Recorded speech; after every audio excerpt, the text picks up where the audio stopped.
Nobody in that courtroom had seen anything like her. She walked in slowly, without hurry, without looking around to find a friendly face.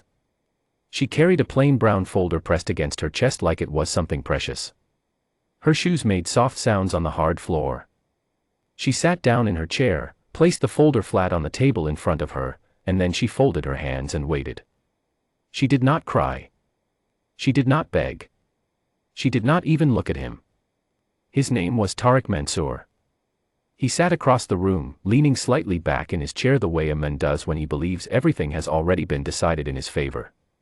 He was well dressed. His suit was pressed. His lawyer sat next to him, a sharp man with narrow glasses and a leather briefcase that looked very expensive. Tariq's family had filled 3 rows of seats behind him. His friends were there too. His colleagues. People he had called one by one over the past 2 years, making sure they would show up, making sure they would be seen. He had done everything right. Or so he thought. Her name was Nadia Khalil. She was 34 years old. She had dark circles under her eyes from many months of working late and sleeping very little. She had no family in the front rows. She had no crowd of supporters wearing her colors. She had her lawyer beside her, a quiet woman named Farah who wore simple clothes and always spoke in a calm, measured voice. And she had that folder. 2 years before this morning, Nadia and Tariq had worked together at the same company. It was a mid-sized firm that handled construction contracts across the city. Tariq was a senior manager. Nadia was a project coordinator. She was good at her job, careful, precise, the kind of person who kept records of everything without being asked, not because she was suspicious of anyone, but simply because that was how her mind worked. She liked order. She trusted numbers. She believed that if you did your work honestly, the truth would always be clear. She was right about that. She just did not know how long it would take. The trouble had begun simply enough. A project had gone wrong. A large construction contract had been delayed, costs had gone over budget, and the company had lost an important client. Someone had to be blamed. In situations like this, it is often the person who is quietest who gets pointed at first, because they are easy to point at. They do not fight back loudly. They do not call people and rally support. They just go home and hope the truth speaks for itself. Tariq had pointed at Nadia. He told the senior directors that she had made errors in the project timeline. He told them that she had missed important deadlines and failed to communicate key problems upward. He presented a version of events that was clean and clear and very convincing. He had emails to show them. He had dates and figures. He was confident and organized, and he had already had conversations with several colleagues who agreed with his version of things, or at least, they agreed in the meetings where Tariq was present. Nadia was called in. She was asked to explain herself. She tried to. She showed her own records, her own emails, her own timeline of events. But Tariq's version had already taken root in the room. The directors were polite to her face and unconvinced behind it. Within 3 weeks, she had been let go. Her employment was terminated. The paperwork said, performance-related reasons, which was a clean and bloodless way of saying that her career had just been ended by someone else's lie. She went home that evening and sat at her kitchen table for a very long time. She did not cry that night. People who knew her later found this strange, because she was not a cold person. She felt things deeply. But she had learned something early in her life: tears feel like release, but they can also blur your vision. She needed clear vision right now. She needed to see everything exactly as it was. She made herself a cup of tea and opened her laptop. Over the next 18 months, Nadia Khalil did something that most people in her position do not do. She did not post about what happened on social media. She did not call her old colleagues to argue or convince them. She did not go to the press. She did not send angry emails to the directors who had fired her. She did none of the things that people do when they are hurt and want the world to know it. She simply gathered evidence. Every email she had ever sent or received during her time at the company, she organized into folders. She cross-referenced dates. She noticed, for instance, that one email Tariq had presented as evidence of her failure had been replied to by her within 4 hours, and that Tariq himself had seen that reply, because there was a red receipt attached. She noticed that a project document that Tariq claimed she had never submitted had in fact been submitted on time, and that the metadata on the file showed the original creation date, the last modified date, and every device it had ever been opened on. She noticed, slowly and then all at once, that Tariq had not been careful. He had been confident. And confidence without care leaves footprints everywhere. She compiled a document that was 43 pages long. She organized it by date, by category, and by person. She attached every relevant file. She had her cousin, who worked in digital forensics, verify the technical evidence so that it could not be disputed. She did not rush. She did not cut corners. She treated it the way she treated all her work, precisely, patiently, completely. When she finally sat down with her lawyer Farah and laid everything out on the table, Farah was quiet for a long time. "Did anyone help you build this?" Farah asked. "No," Nadia said. "I just kept records." Farah looked at her for a moment, then looked back down at the folder. "He had no idea," she said quietly, more to herself than to Nadia. "No," Nadia agreed. "He did not." The case was filed. Tariq received notification from the court. By then, he had been promoted at the company. He was doing well. He had nearly forgotten about Nadia entirely, the way people sometimes forget about the people they have stepped on if they move fast enough afterward. When the court notification arrived, he was not worried. He had handled this before. He had his version of events. He had his witnesses. He had his lawyer with the expensive briefcase and the narrow glasses, and he had his confidence, which had never once failed him. He told his lawyer that this would be simple.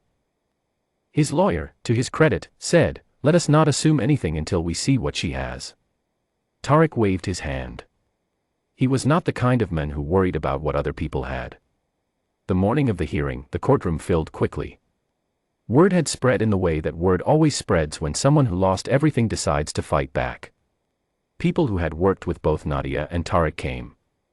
People who had always found Tariq a little too comfortable, a little too certain of himself, came. Journalists came. The family members came. The gallery was full. Judge Miriam Osei sat at the front of the room. She was a small woman with silver reading glasses and the kind of still, serious face that made everyone around her sit a little straighter. She had been a judge for 22 years. She had seen people cry in her courtroom, shout, collapse, laugh, lie with extraordinary creativity. She watched Nadia walk in and sit down, and she watched her fold her hands and wait, and something in the judge's expression shifted almost imperceptibly, a slight tightening, a careful attention. Tariq's side opened first. His lawyer stood and spoke smoothly for 40 minutes. He painted a picture of a company under pressure, a project that had failed due to poor coordination, a manager who had tried to address problems only to be ignored by a subordinate who could not keep up with the demands of the role. The language was professional and fair-sounding. Nothing he said was ugly. It was simply arranged in a way that made Tariq look responsible and Nadia look inadequate. His first witness was a colleague named Dawood, who had worked in the same department. Dawood spoke confidently. Yes, he said, he had noticed that Nadia often missed internal deadlines. Yes, he had spoken to Tariq about it. Yes, he believed the project delays were at least partly her responsibility.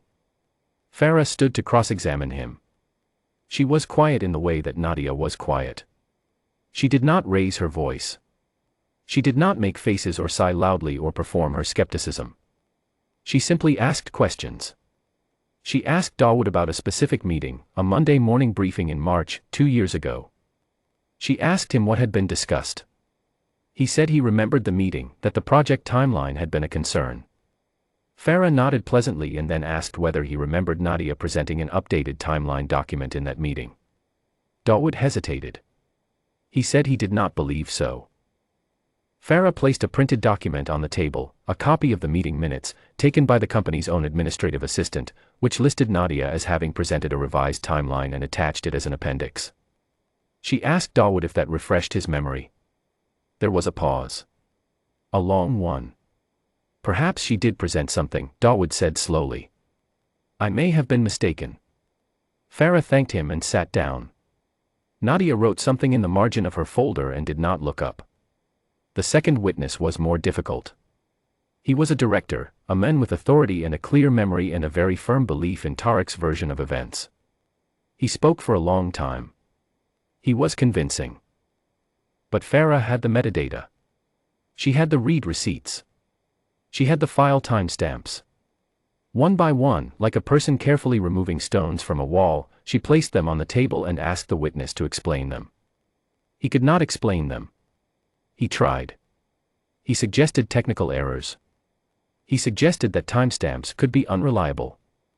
Farah had Nadia's cousin available as a technical expert, and she called him briefly to confirm that the timestamps were verified and cross-referenced across multiple independent systems. By the time the second witness stepped down, the atmosphere in the room had changed.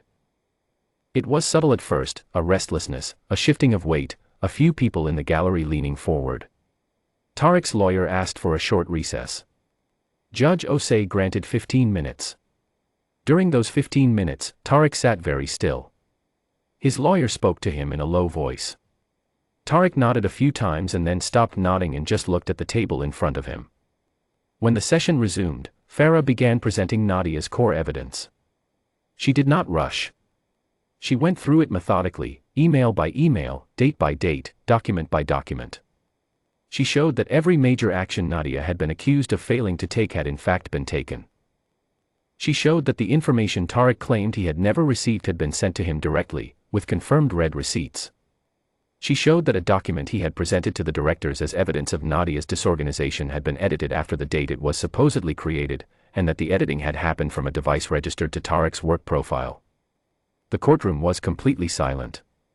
It was the kind of silence that happens not when nothing is being said, but when something enormous has just been said and the room needs a moment to absorb it. Tariq turned and looked at Nadia for the first time that morning. He really looked at her. She was writing something in her folder. She did not look back. When Tariq was asked to respond to the edited document, to explain how a file dated to 1 week before his complaint against Nadia showed clear evidence of modification made after that date, in his own work session, he opened his mouth. He looked at his lawyer. His lawyer leaned over. They spoke very quietly. Then Tariq sat back. He said nothing. Judge Osei looked at him over her reading glasses. She waited. The room waited. Somewhere in the back, someone coughed, and the sound was very loud. Nadia turned a page in her folder. She looked at the next sheet of paper. She wrote down the time in the corner, 11:47 in the morning, and waited along with everyone else. The ruling did not come that day. It came 3 days later, in a written decision that was 15 pages long and very thorough. It found in Nadia's favor on every substantive point. It noted that the evidence of document manipulation was clear and well supported. It awarded her compensation for wrongful termination.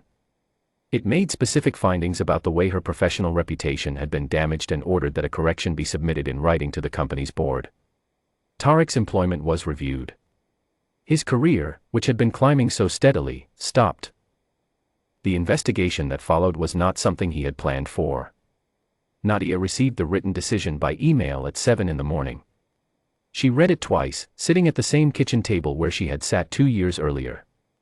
Then she closed her laptop, made herself a cup of tea, and sat quietly for a while. A reporter called her that afternoon, wanting a quote. She thought about what she wanted to say. She was not angry.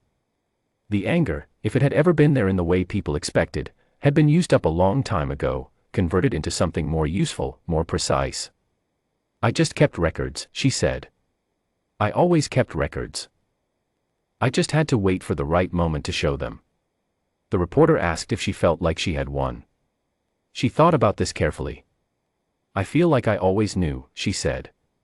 "I just had to wait for everyone else to catch up."